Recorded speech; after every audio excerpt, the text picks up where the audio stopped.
Your opinion doesn't count here. You're just the hired help, remember? My sister's voice slithered across the dinner table, each word a venomous sting designed to remind me of my place. I felt the heat rush to my face, my knuckles white around the cloth napkin in my lap. I had just tried to interject a simple, crucial point about the upcoming expansion, a point based on weeks of research. But here, in my own family's home, my voice was nothing but an unwelcome noise. Around the sprawling oak table, the scene was set. My father, stoic and silent, stared into his wine glass. My mother, the undisputed queen of this domain, watched me with cold, hard eyes that offered no refuge. My sister, Alina, sat opposite me, a smug grin playing on her lips as she subtly glanced at her husband, Julian, for approval. Julian, a man whose family money had bought him a seat at the head of the table, gave a slow, condescending nod. My own husband, Mark, a public school teacher with a heart of gold and no trust fund, squeezed my knee under the table, a silent plea for restraint. I was only going to mention the zoning permits, I whispered, my voice smaller than I intended. The timeline, my mother interrupted, her tone sharp enough to cut glass. The timeline is set by people who understand vision, not by someone who pushes papers in a back office. A ripple of quiet, cruel laughter echoed around the table. The laughter felt like physical blows. They had all forgotten. Or maybe they had never known. While they charmed clients at luncheons and posed for industry magazines, I was the one ensuring our chain of luxury boutiques didn't collapse under the weight of its own legal and financial negligence. Vendor contracts, lease agreements, import tariffs, I was the architect of the foundation they so casually walked on. But to them, I was just the daughter who married a teacher and filed paperwork. The favoritism was a festering wound that had grown worse over the last 6 years. It had all started when Alina married Julian. He came from a dynasty of real estate moguls. He spoke in boardroom buzzwords and drove a car worth more than our apartment. My parents, desperate for his approval, would hang on his every mundane observation about the stock market. He was given the best cut of meat, the rarest whiskey. Then there was Mark. He taught teenagers to love poetry and critical thinking. He was patient, kind, and the most emotionally intelligent person I knew. To my family, he was invisible at best, a laughingstock at worst. My mother once asked him in front of everyone when he planned to get a real job. The memory of the hurt in his eyes still made my stomach clench. Alina learned to play this game perfectly. She mirrored Julian's arrogance, name-dropping his connections and subtly reinforcing my inferiority. She was the successful daughter. I was the workhorse. For years, I had swallowed my pride, believing that my contribution, though unseen, was valued. I had a business degree, and I used it to keep our entire operation legally sound. But because my work was done on a computer in a back office rather than on a showroom floor, it was dismissed as clerical. Alina took the credit for deals I had structured, contracts I had negotiated, and partnerships I had vetted. That night's dinner had been called to finalize the expansion, 3 new stores in 18 months. It was an aggressive, ambitious plan, but it was also a legal minefield. I had spent a month preparing a comprehensive risk assessment, outlining the zoning hurdles, permit requirements, and compliance issues that could derail everything. But when I arrived, the mood was already hostile. Julian was holding court, dispensing business advice he'd probably skimmed from a magazine. Everyone nodded along, mesmerized by his confidence. When my mother finally called the meeting to order, Alina immediately launched into a grandiose, flashy presentation about the new locations. It was all aesthetics and no substance. I waited for a lull. Before we commit to any leases, I said, we need a legal roadmap. The zoning alone could take 6 months. I've prepared a file that outlines. We'll cross that bridge when we come to it, my mother snapped, waving her hand as if shooing a fly. Alina, continue. A few minutes later, I tried again. The profit timeline Alina mentioned is unrealistic. Based on my research, the permit process in those districts is notoriously slow. No one cares about your research right now, Alina shot back, her eyes flashing. My father remained silent as always. He hadn't defended me in years. Mark's hand squeezed my knee again, harder this time. I took a deep breath, the unfairness of it all pressing down on my chest. If we ignore these steps, I said, my voice trembling slightly but growing stronger, we could face crippling fines or even have to close the new stores. I've documented everything. Watch your mouth. My mother's voice was a whip crack, silencing the room instantly. Do you honestly believe you have a say in how this family conducts its business? The silence was deafening. Alina's eyes gleamed with triumph. Julian smirked into his glass. I'm just trying to help the business succeed, I whispered, my face burning. Stop deluding yourself about your importance, Alina said, her voice dripping with condescension. You handle the filing. The real work is done by people who understand commerce. Another ripple of quiet, sycophantic laughter. My mother's lips curled into a cold, thin smile. Something inside me broke, but instead of shattering, it fused into something hard and unyielding. I slowly pushed my chair back, the screech of wood on hardwood silencing the room. You're right, I said, my voice surprisingly steady. I don't have a say in this house. My mother's smile faltered. So I'll go build something where I do. Don't be dramatic, my mother warned, her eyes narrowing. I'm not being dramatic. I'm done. I'm done being the invisible woman who keeps this family from imploding, only to be treated like a servant. I had no idea what I was going to do next. Alina laughed, a sharp, mocking sound. And do what?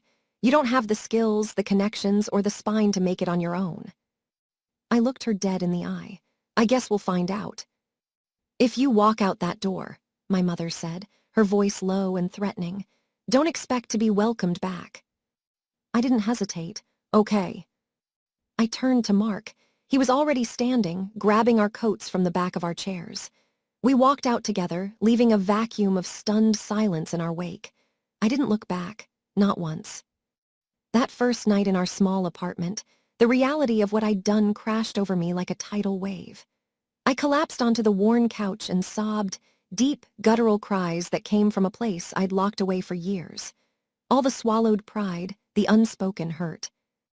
The years of feeling invisible in my own family, it all poured out. Mark didn't try to fix it. He just sat beside me, his arm around my shoulders, a steady, silent presence in the storm. When the tears finally subsided, I was left feeling hollow and terrified. What have I done? I whispered, my voice raw. I have no job, no savings to speak of. My family hates me. You stood up for yourself, Mark said quietly. You did what you should have done years ago, and you have me. You have your skills. You have a brain that can untangle the most complex legal messes. That's everything you need. I wanted to believe him, but in the suffocating silence of that night, all I felt was fear. Would I prove them right? The next week was a fog of anxiety. I'd wake at 3 a.m., my mind racing through worst-case scenarios. My phone remained silent. No calls, no texts. The message was clear. I was dead to them. Mark went to work every day, teaching his students, keeping our bills paid. He'd come home to find me staring blankly at job listings on my laptop, and he'd gently nudge me back to the present. One step at a time, he'd say. But the job listings were a cruel joke.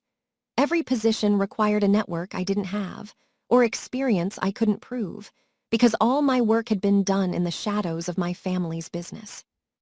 Then, one morning, as I sat at our kitchen table, drowning in a sea of rejection letters for jobs I hadn't even applied for, Mark asked a question that changed everything. Why are you looking for a job? I looked up confused. Because I need to work. No, he said, sitting across from me. Why are you looking to work for someone else? You've been running the entire operational side of a multi-million-dollar business for years. Why not start your own? The idea was so foreign, so audacious that I almost laughed. Start my own company. With what money, what connections? But the thought, once planted, took root. It grew over the next few days, crowding out the fear. I did have skills. I knew the fashion supply chain inside and out. I knew the vendors, the manufacturers, the hidden costs, the regulatory loopholes. I had spent years building relationships with factory reps overseas, navigating the complex world of import and export. The idea crystallized. I could become a direct supplier. I could cut out the expensive middlemen that my family and every other boutique in the city relied on. I knew where the fabric actually came from, how much it actually cost to produce. I could offer better quality at better prices. I spent the next week in a frenzy of research. I discreetly reached out to my contacts, people in factories in Vietnam, shipping agents in Oakland, customs brokers I had worked with for years. I was careful not to contact anyone directly tied to my family's business, but the industry is vast. I had my own network. The numbers were promising. With a modest initial investment, I could import high-quality silk, cotton, and specialty threads directly.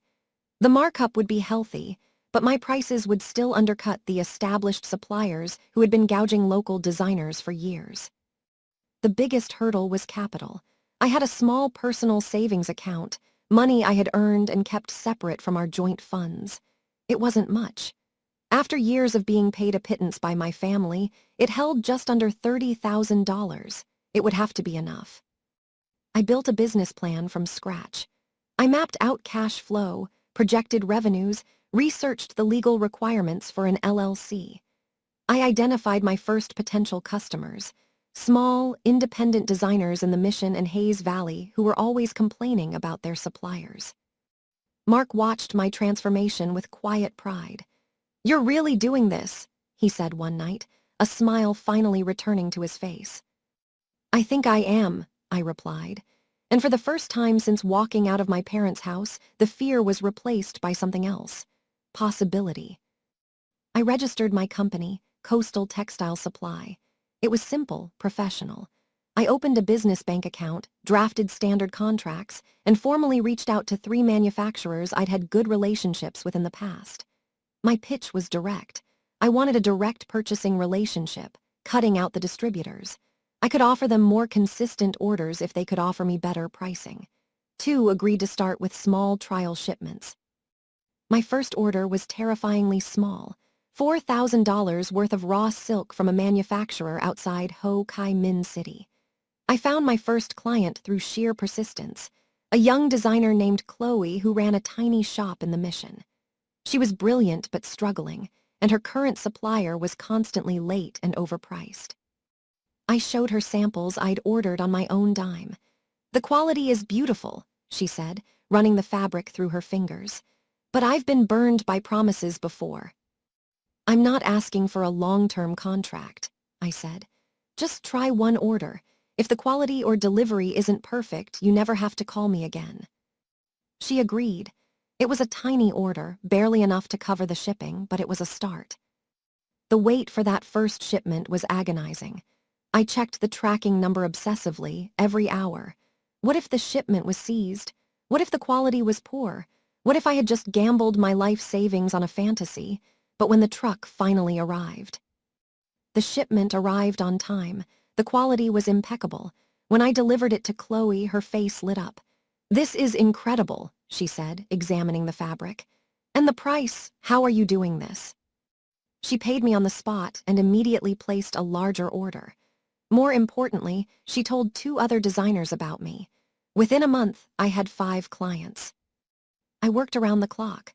I managed every aspect of the business from our tiny second bedroom, which became a war room of fabric samples, shipping manifests, and spreadsheets. I negotiated with factories on the other side of the world while eating cereal for dinner. Mark would come home from work and find me asleep on a pile of invoices. "You need to rest," he'd say. "I will," I'd mumble. "Just let me finish this one thing." But it wasn't a burden. It was exhilarating. Every new client, every solved problem, every satisfied customer was validation. I was proving my worth, not to my family, but to myself. 6 months in, Coastal Textile Supply was not just surviving, it was thriving. I had 18 regular clients. My revenue was on track to hit $400,000 for the year. I hired my first employee, a logistics whiz named Sophia who took over the shipping chaos, freeing me to focus on sales and strategy. A few months later, I hired a sales rep to expand into Los Angeles and Portland. We moved out of our apartment and into a small commercial space in Soma, a real office with a small warehouse. The day we signed the lease, I stood in the empty, dusty space and felt a wave of emotion so powerful it brought tears to my eyes. This was mine. I had built this. From nothing but a $30,000 gamble and a lifetime of overlooked skills. My clients ranged from solo designers to mid-sized fashion houses. They came to me because I was reliable, knowledgeable, and fair. Several told me they had been hemorrhaging money on overpriced supplies for years and were grateful to finally have a partner who understood their needs. I became known in the industry. At trade shows, designers would seek me out to talk about their supply chain problems. I was no longer invisible. I was respected. The financial security changed our lives.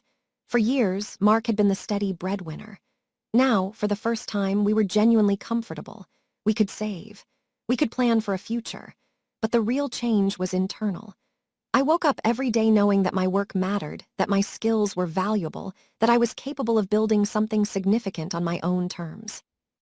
I often thought back to that dinner. The cruelty, the dismissal. In my darkest early days, I had feared they were right about me. Now I knew the truth. They were wrong, completely, utterly wrong. I wasn't lesser than Alina. I wasn't incapable. I was a skilled businesswoman who had built a successful company from nothing but knowledge and grit.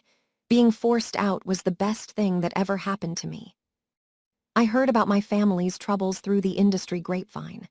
Sophia, my logistics coordinator, mentioned that her cousin's boutique, which was supplied by my family's chain, was complaining about chaos.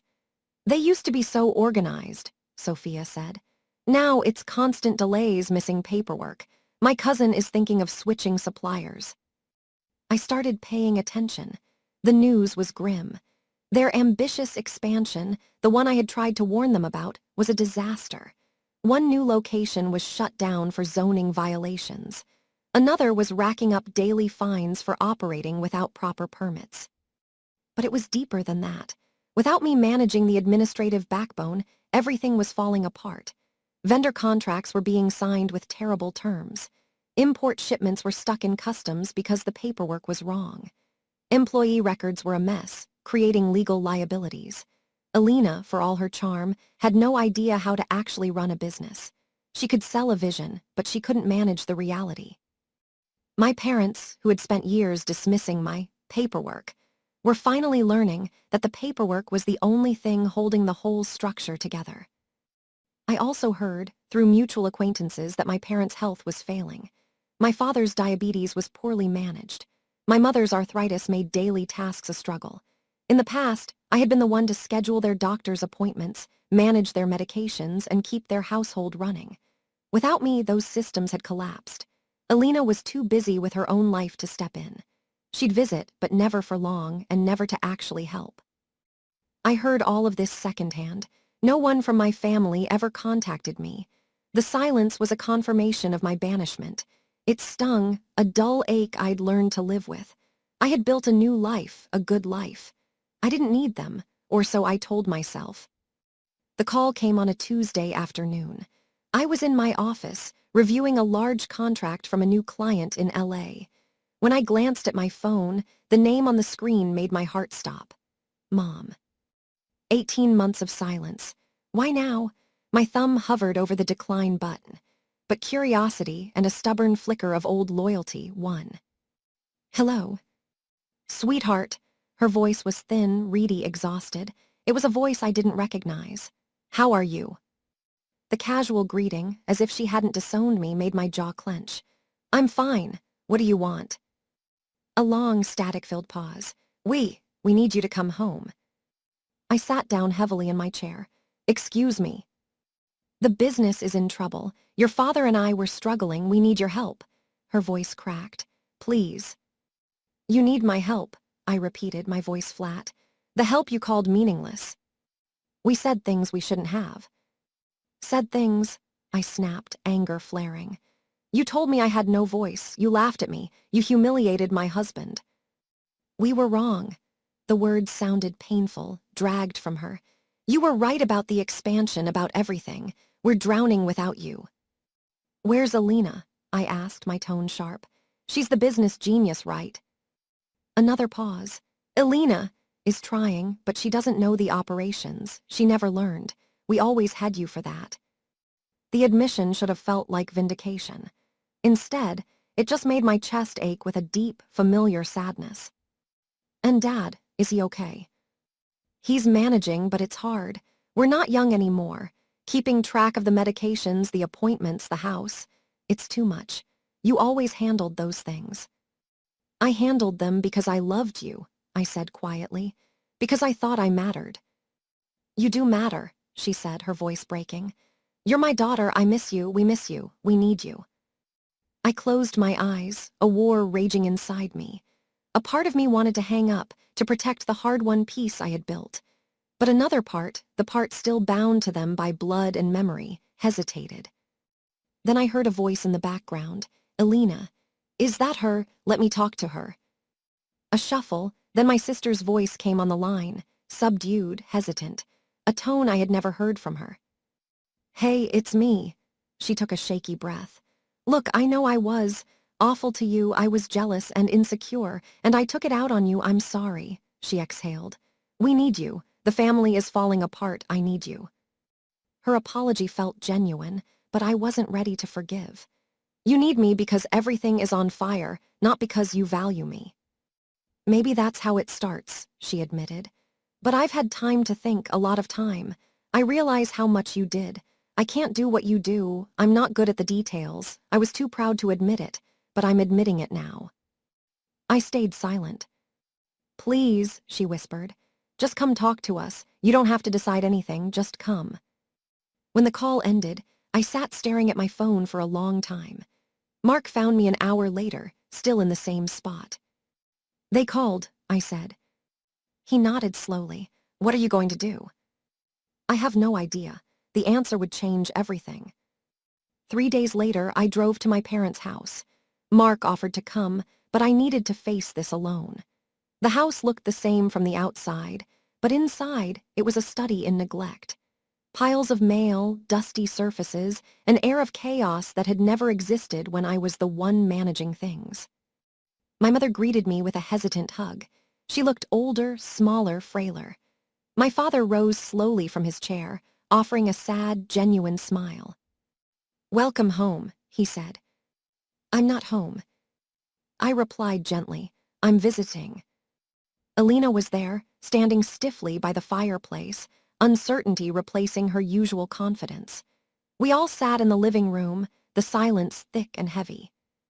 "Before we say anything else," I began, my voice calm but firm, "we need ground rules. I'm not the same person who walked out of here 18 months ago. I built a successful company.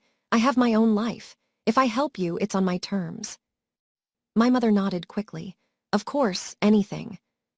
"First," I said, "you will treat my husband with respect. No more comparisons, no more dismissive comments. He is part of my life and you will accept him." "Agreed," my father said. My mother nodded. "Second, if I help with the business, my contributions will be acknowledged and compensated. No more pretending my work doesn't matter.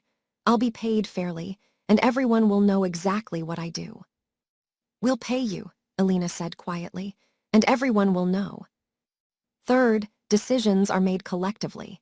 If you disagree with me, you say so respectfully. I will never be talked over or silenced again." "We understand," my mother whispered.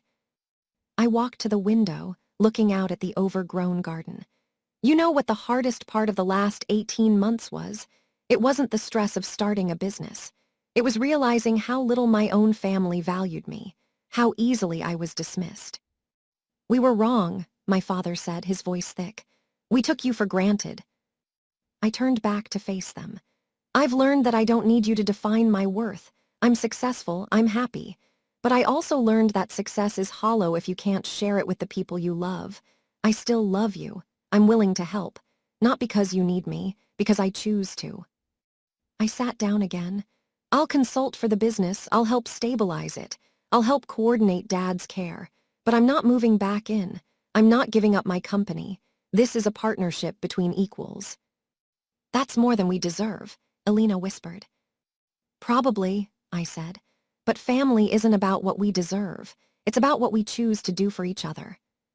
Over the following months, I threw myself into the salvage operation. I reorganized their supply chain, fixed the compliance disasters, and trained Alina on the operational side of things. I helped my parents set up a proper healthcare routine and hired a part-time caregiver. I kept my own company running, maintaining strict boundaries. Slowly, painfully, the family dynamic began to heal. My opinion was sought, not dismissed. Mark was welcomed warmly, his teaching career a point of pride, not a joke. Julian, no longer the golden boy, was treated as an equal. Alina and I began to build a real relationship, based on mutual respect rather than competition. My mother apologized, sincerely and repeatedly, for years of favoritism. Driving home one evening, back to the life I had built with Mark, I felt something I hadn't felt in years. Peace. I had walked away when they gave me no choice. I had proven my worth, and I had returned on my own terms. I pulled into my parking spot and smiled. I had finally come home, not to them but to myself.